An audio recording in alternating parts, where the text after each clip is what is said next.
In this video, let's talk about monitoring your stocks every day. Do you have to watch the ticker? Do you have to watch the candlestick every single minute to make money in the market? Is it true? Minute by minute watching of your stocks. Is that what will make you money? So if you want to know more about active daily monitoring and how I actually do it, you have to check this video out.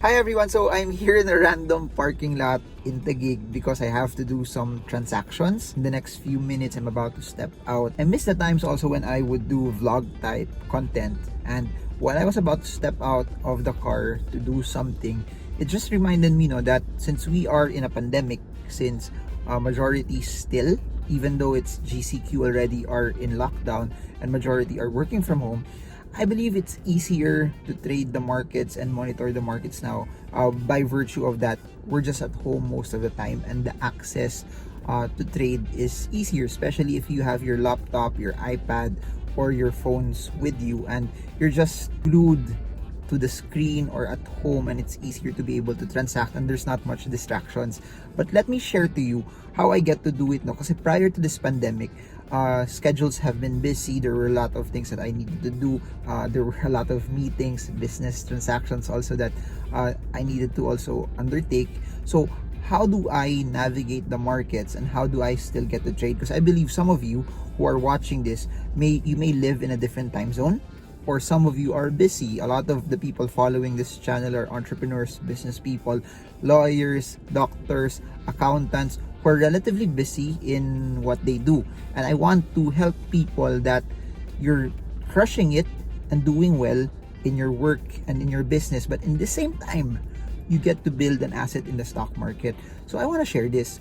Unbeknownst to many, people have this misconception that for you to be successful in the market, it's two things. Number one, either you watch the ticker, you watch the price movement every single minute, and that's where you will be successful. Or the other extreme naman, that you leave your money, let it grow for you, you just put it there, then after a stretch period of time, after 10 years, after 20 years, it's gonna do well. But let me tell you that both of them works. That's why the stock market, you have to find a strategy that fits you. It's not a one-size-fits-all strategy, because if you think that you can make money by watching the ticker minute by minute, by watching your charts minute by minute, and then it's effectively working for you, then you go for it. You chug it. You double down on that. If you're also the type of person who doesn't want to watch it and leave it, and then it's just gonna grow over 10, 20 years, that also works. But for me, I want to change the way you see it, that there's also a sweet spot in between, that you get to marry technical analysis, watching the charts, fundamental analysis, knowing the company, and making it fit to your lifestyle, making it fit to the way you normally go about your day. The stock market still is an investment. You could be trading or you could be investing, but it still is an investment, meaning it's something that should work hard for you. So what do I mean by that? You build the asset, you build the investment, and you let your strategy work around your lifestyle. Do not change your lifestyle just because you're investing in the stock market. You let your strategy adjust to what your lifestyle is. So what has worked for me in the past, and I've shared this also in a lot of the videos that I've created, is I'd spend a lot of time doing my research. But above and beyond me spending a lot of time doing my research, all of my research is done in the evening. I pretty much make sure that I'm done with my research. So part of the research is checking, is there anything fundamentally that I see in the news that could alter the earnings of the company? Is there something that could possibly devastate sentiment? And also part of the research is at night, I look at my charts. I look at the support, the resistance of stocks that either I want to buy or stocks that I am already positioned with. I'll give you 4 scenarios. Say 4, comment 4, comment I'm learning, comment mas okay itong video sa kotse kasi may lighting, pumuputi si Marvin, joke lang. Anyways, if you own the stock, you have options. First option is you either sell When I say sell, it could either be take profits or it could be cutting losses. Please remember, that's also part of selling. No, there will come a point in time that things won't go your way, that you will have to sell. That as you start to sell, you may have to get a loss in that. So what do I do? For example, I don't have my charts with me, nasa kotse of course, but if the stock is at the resistance already, for example, I plotted a line in the resistance. If for those who can't imagine this, just go to my playlist technical analysis in this channel, or you can go to my second channel where all of the stocks by request videos are all there, where I would plot support and resistances. So for example, I plotted a resistance at 10. As I plotted the resistance at 10, I saw the stock 2 days before that at 9.7, then the day after that at 9.8, then today it closed at 9.83. So in my opinion, 3 days already, 3 candlesticks already, it's not breaking the resistance anymore. What do I do? That could be an action plan for tomorrow. Why am I saying this? I have a notebook, then I'll write it down there. If it does not break 10, if it's still lower than 10, my course of action is I will sell. Now, you may ask, paano pag umakyat? Paano pag mag-breakout siya on the same day at 12 noon? Or what if mag-breakout siya the next day or 2 days from now? Part of trading is you can't forecast. You won't be right all the time, and you have to live with your decisions. What do I mean with that? If I took profits there, tanggap ko that part of that also is if it goes up, I miss up on further upside, and I'm fine with that. However, also, if it goes down, then I would have preserved whatever gains that I would have gotten. Now, what's the moral lesson to all of this? In everything that I did, it did not take me a long amount of time to monitor. And if you've been watching all of my other videos, I monitor and I watch the market every day. I check it time to time, but my eyes are not glued into the monitor, because I've been saying this all the time. The money in trading and investing the markets, it's ever in the monitoring. You don't make money because you watch the market every second. You don't make money because you watch the market every minute. You make money because you research, you do your time, you study, and you position well. And aside from positioning well, you execute based on what your plan is. So if you notice it, that the bunch of time talaga that you will spend is in the evening, studying, researching, and doing your due diligence. Then in the morning, pag natamaan na yung plano mo, execute, monitor less. That's it. Another example, same scenario. I plotted the resistance at 10. Then, on that day, by the time I was watching it, it went to 10.04. Meaning, it started to break out from the resistance. So, dun sa sinulat ko, part of my strategy, just to hold. I'm not gonna do anything. I'm just gonna wait because it started to break out. As what I've been saying in the videos, patience is one of the most important virtues and one of the biggest things that will help you grow your capital. It's not in padamihan ng trade. It's not there. It's not, naka-execute ako 500 times. It's not like that. It's about being strategic on how you do it. So, if it goes above 10, next strategy that would come to mind is this. If it stays there, then the resistance is now the new support, then it's breaking out. If the resistance is the new support and it's breaking out, I have a position, I'm just gonna hold. I'm not gonna do anything. I'm not gonna do anything because part of my plan is it's not anymore in the resistance. However, here's what's gonna happen. I'm gonna check back on it again. So, when I check back on it again intraday, say after 30 minutes or say after an hour, and then it's still above the resistance, same. I don't have to do anything. I just have to hold. Now, what if the same intraday move, it goes below? Pag after 10.03, bumagsak siya, naging 9.97. Then, I'll watch it again. If it stays longer there, and it does not go back to 10 anymore, meaning the breakout was false. Meaning, my whole narrative to sell, take profits at the resistance will still be in play. So, I'll check back again. If it's still below 10, and then malapit na mag-close yung market, most likely, I'll take profits and I will sell. If I check back again and it's above 10, meaning the stock broke past the resistance and the resistance is now the new support, then I'll just hold. And it doesn't mean that I will have to trade for the next day, because one thing that I've learned in trading, and I've been doing this for more than a decade now, is pag wala naman talagang magandang bilhin, hindi naman kailangan pilitin eh. You don't have to force yourself to buy something if there's nothing worth buying. You don't have to force yourself to do something if your rules, your parameters, and the things that's causing you to be able to make the trade are not telling you to do something. And I believe that's more important. The most important thing for you, and even Olivier Danville, that's why when I was talking with him, parang nagkakasundo kami his strategy. I love it kasi ganun din ako mag-isip eh. It's better to lose money following your plan than making money without having a plan at all. So, for me, you don't have to be scared kung natalo kayo or you lost money, because as long as you followed your plan, it will allow you to pivot and become better sa mga next trades ninyo. I want to give you more scenarios sana, but let me know if this is helpful, kasi what we can do is I'm gonna share also more principles. So, what if pag nasa support siya? What if pag meron naman akong cash tsaka gusto kong bumili? But if you notice it, meron prevailing na paulit-ulit kong sinasabi dito na yun lang yung kondisyon eh. In the evening, dun ko pinaplot yung support, dun ko pinaplot yung resistance, dun ko sinusulat kung malapit na ba siya sa resistance, kasi kung malapit na siya sa resistance, it may be a cause for me to sell. However, kung malayo pa siya sa resistance, for example, 10 yung resistance ko, it's at 9, and then there's no momentum naman. For those who attended our Stock Smart sessions, you know how to gauge if there's momentum, and you know how to gauge also based on the previous prices if it's accelerating, and you know how to gauge it also based on volume. But if it's still far, why do I have to rush? Diba? That means I may not have to transact later because wala naman nangyayari. Hindi naman siya gumagalaw eh. It's still far from where I have to set my selling.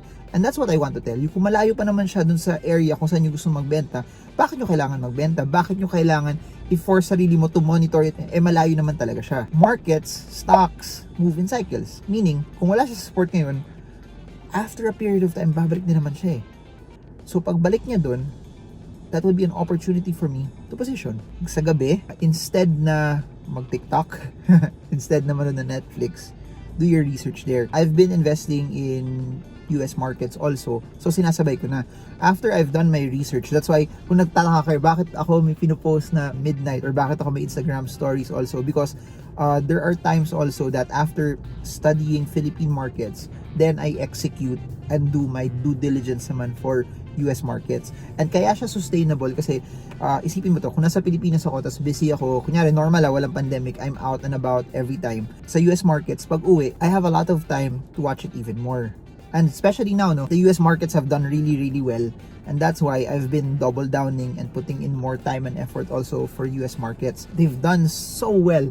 They've done massively well. And I hope that kung nag-invest ka na sa Philippines, and or kung di ka pa nag-i-invest also, you consider investing and diversifying also, because should our economy take a long time to recover, at least meron kayong posisyon sa ibang markets na pwedeng lumaban para sa inyo. After the research, the next day, execution kung meron, then monitoring. Execution, less than 1 minute.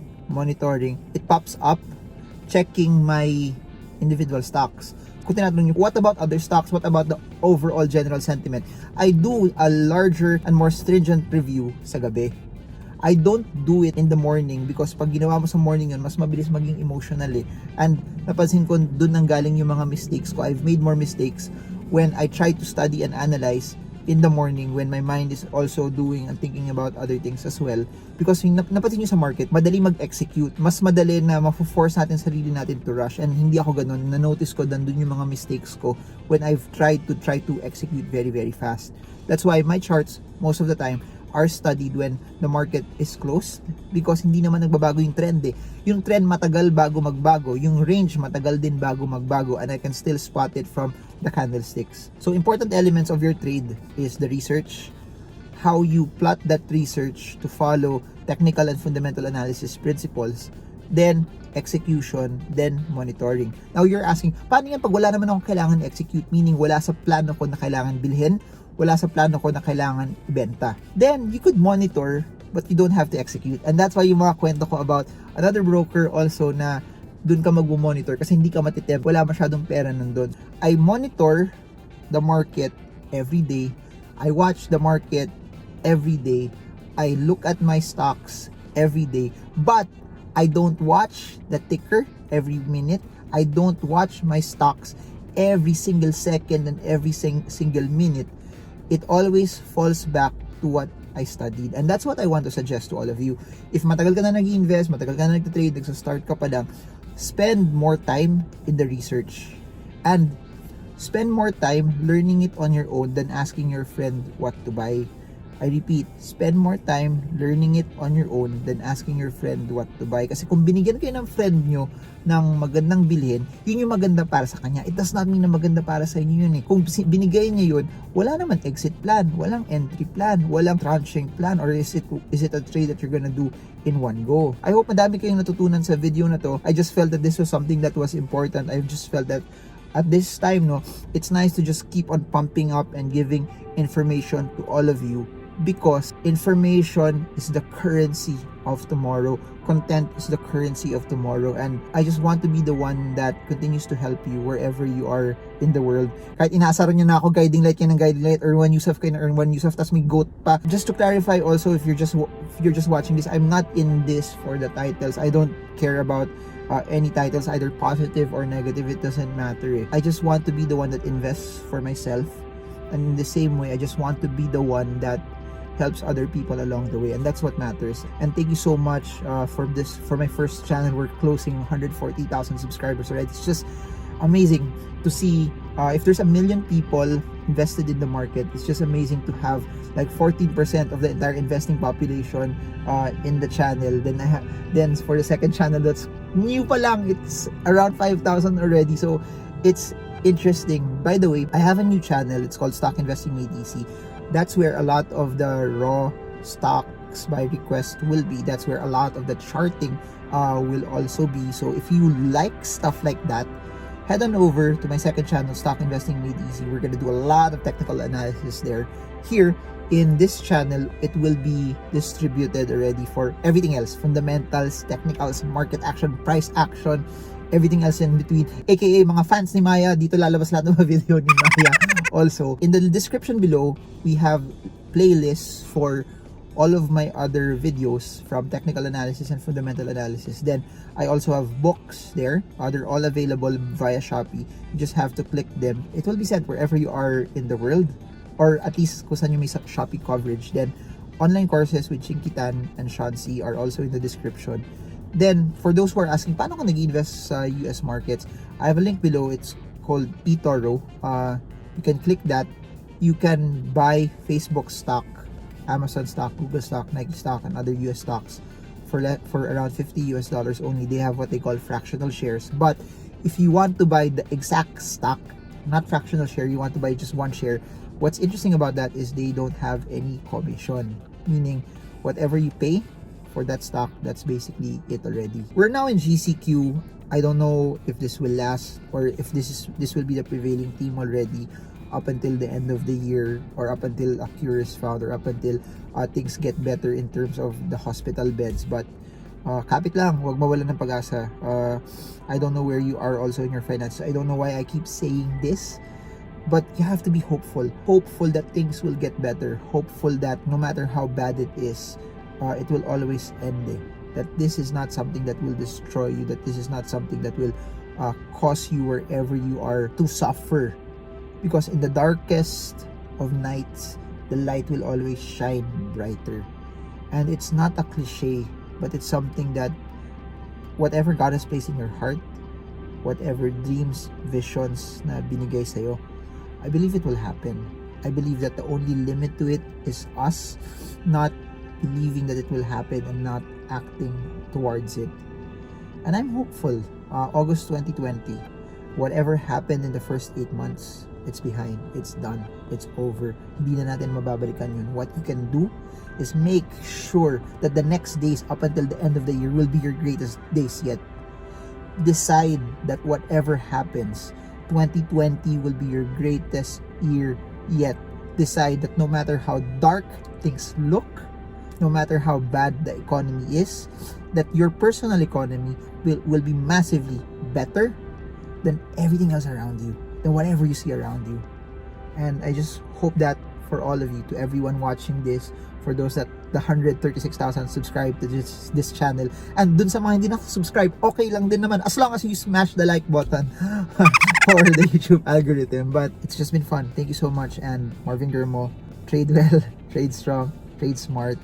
Tagalog, mga lakal ng mabuti, mga lakal ng malakas, at mga lakal ng matalino. See you all again soon, guys, and God bless you all.